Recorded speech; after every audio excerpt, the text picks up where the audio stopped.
engeri ngamba banyina ze nabagamba ntya nsabayo taata kimu nga ndaba nga basanyufu nnyo taata nga sirimiso tannatuula serekita atuweyo akayimba aka Paulo Kafeero kaliwa mizabibu okaka abantu waayo serekita gwoba otuwa tugulireko mu vibe eyo bawe mizabibu naye Paulo Kafeero atulegera hiti bannange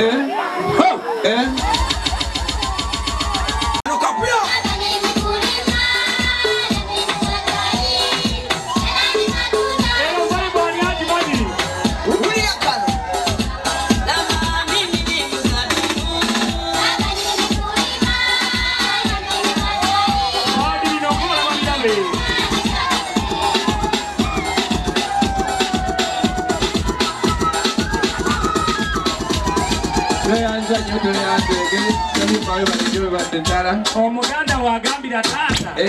ekimala kimala emmere ne bwe bomeetya tesula mu matama kale mukkirize katwala ebikulabe ale nno yakomawo olowooza omanyi njagala okubuulira kino era njagala okutegeeza abali ku mukolo guno nti omukolo guno gwe tuliko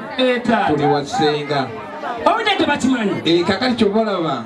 byonna byonna ebikolebwa tubikola nga ne tuli wa taata tuli wa Ssenga aye nekino kikulu taata ekyalemesa payoniya okukolera e Kampala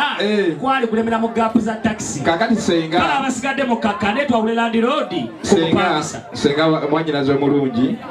bw'olabira ddala nga tuliwo ng'ate n'akadde mukooya tugambye akadde tulina okuba nakatono